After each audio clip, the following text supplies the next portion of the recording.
All right, thank you, media, for waiting by. And I want to express our country's profound appreciation on the Secretary General of the United Nations, His Excellency Antonio Guterres.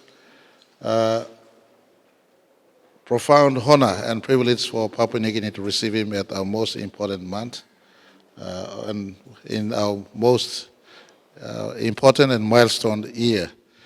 He chose to come to us in the midst of his business.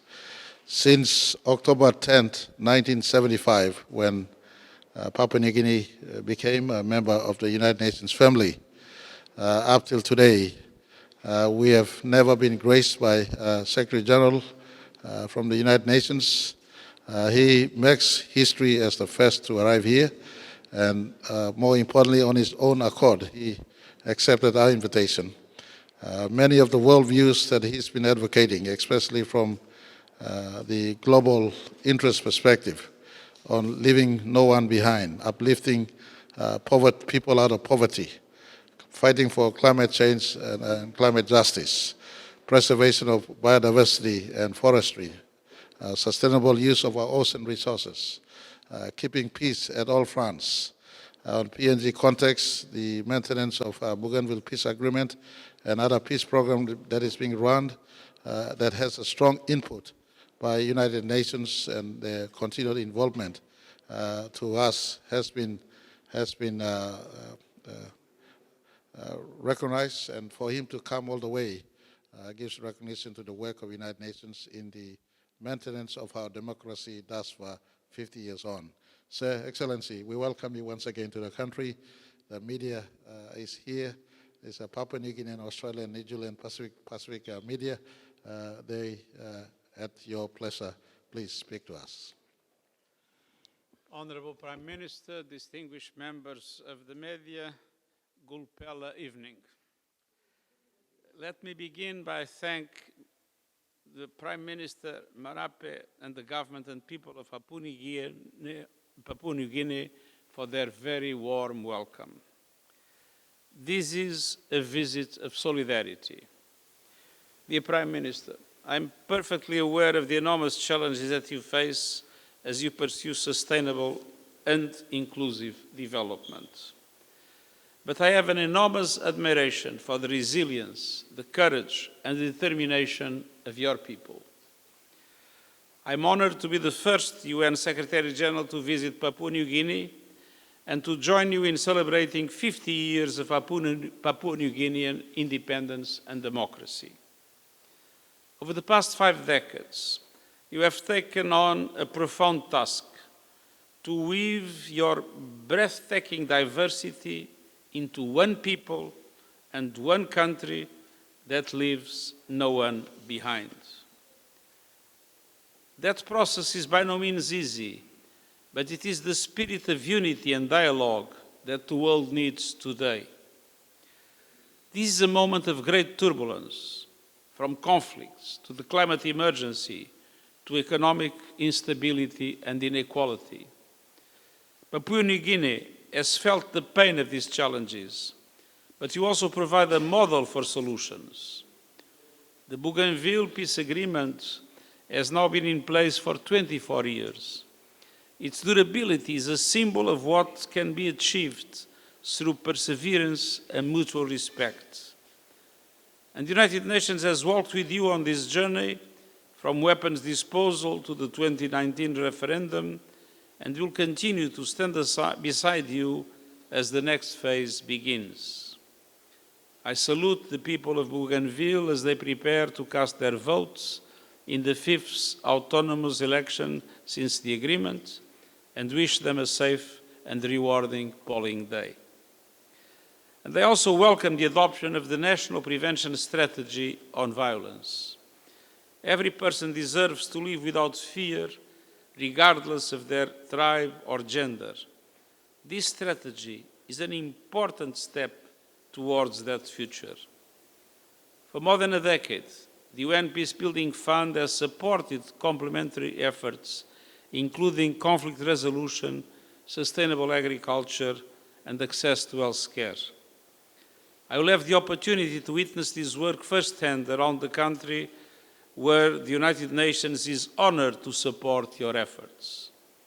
We work extensively with young people who make up a full 60% of Papua New Guinea's population and are one of the nation's greatest assets. We must ensure that they have opportunities they need to thrive.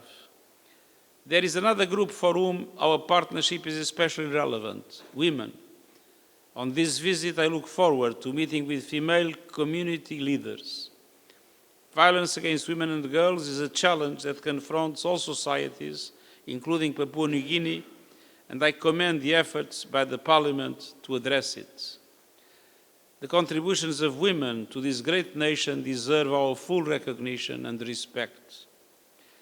Ladies and gentlemen of the media, Papua New Guinea has long led the charge for climate justice. Your country does not contribute to climate change. On the contrary, you absorb CO2, but is in the first line of its dramatic impact. You have emphasized that climate change is a driver of poverty and have a strong moral voice for climate finance. Your role in the Pacific Islands Forum declarations on sea level rise helped to shape the global debate. As the UN Climate Conference approaches in Brazil, the world must move faster to keep the 1.5 degrees limit alive. And this means an immediate turning point leading to a drastic reduction of emissions that can no longer wait. The countries of the G20 have a particular responsibility, as they are responsible for 80% of climate pollution. Simultaneously, developed countries must follow through on their commitments on climate finance, with a special emphasis on doubling adaptation finance to allow countries and communities to build resilience. The Loss and Damage Fund must also mobilize a very meaningful volume of resources, including through innovative sources of finance. I applaud the decision of the Pacific countries to launch the Pacific Resilience Facility last year, and I appeal to the international community to fund it so that it reaches its full potential. The COP in Brazil must also produce a credible path to achieve the $1.3 trillion objective decided in Baku. Just as climate finance is essential, so is development finance. I applaud Papua New Guinea's drive to implement the Sustainable Development Goals, action that must be matched by the entire global community. I reiterate my strong appeal for the reform of the international financial architecture that must reflect the world of today, with a much larger participation of developing countries in its institutions and their decision-making processes. This is a basic condition for them to better serve countries like yours. And this includes real action on debt relief, tripling the lending capacity of multilateral development banks, and the mobilization of private capital at scale to the service of developing countries. Dear members of the media, once again, I congratulate Papua New Guinea on 50 years of independence and democracy, and thank you for your commitment to multilateralism.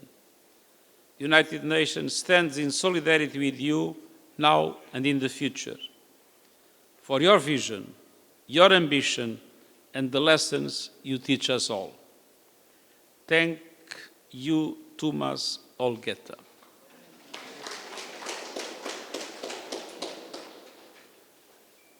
Our Secretary General, he is a profound wisdom-filled man himself at a personal level, but also from the organization. And we want to commend you for continued advocacy on what is fair and just for all humanity. All right, media, I don't think we have left any room for questionings, but just one or two for me. Direct the questions to me if you don't mind. But he's a good friend of the Pacific and our country, And please be easy on him, the local media, if you have one or two questions for him or myself. Thank you, Honorable Prime Minister. So the media have three questions for this afternoon. Okay. The first one will be from ABC, Marianne. The second one will be asked by NBC, TV1, and yes, the third one from NBC, the National.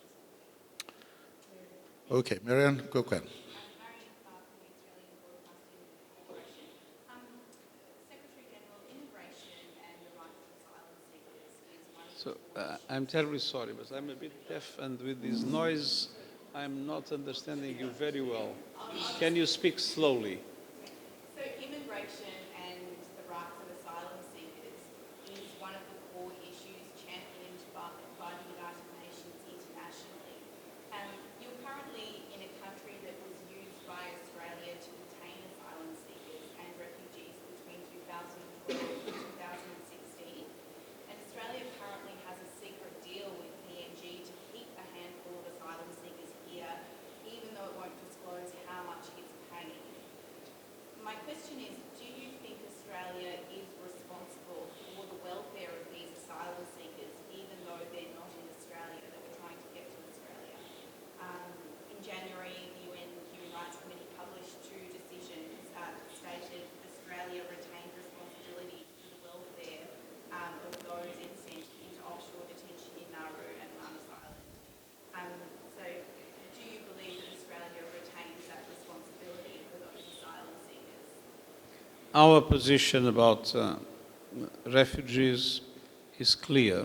It comes from international law. I was High Commissioner for Refugees during 10 years.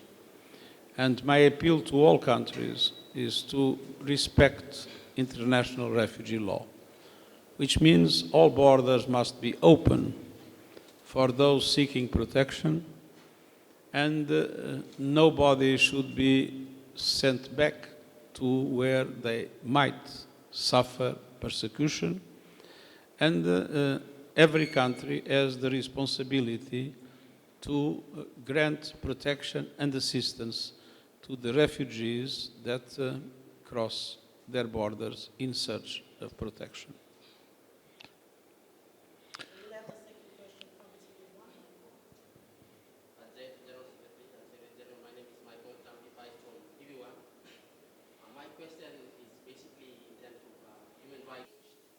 With the Papua New Guinea government on economic recovery. On? Economic recovery, reference to post-COVID-19 and consolidation efforts to retain balanced budget. The Prime Minister's recent visit to the United Nations and Papua the Prime Minister's recent issues for the state visit. Any future support from the United Nations to Papua New Guinea in terms of our Well, first of all, our country team is working hard. We have no UN agenda for Papua New Guinea. Our agenda is to support the government in its strategies and policies, and all our agencies are doing their best to fully support the government. But on top of that, we remain with our strong advocacy for the reform of international financial institutions. It is absolutely essential that developing countries have a stronger participation, and that participation being translated into more resources to the developing countries that need them to overcome the enormous challenges of development. If you have heard me, I mentioned that we need to have effective debt relief.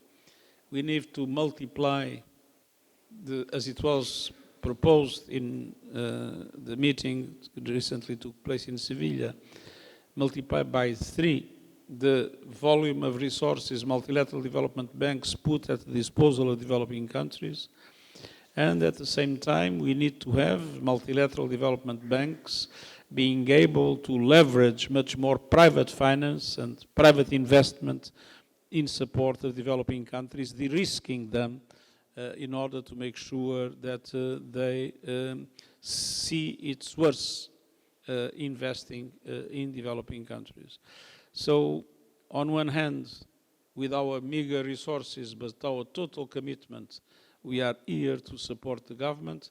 On the other hand, we'll be making global advocacy for the creation of justice and less inequality in the international financial system to the benefit of countries like Papua New Guinea. All right, thank you very much. I think that should be it. We have to respect the senior global statesman. He needs to take his leave. But please, Papua New Guineans in this media session, join man. Thank you.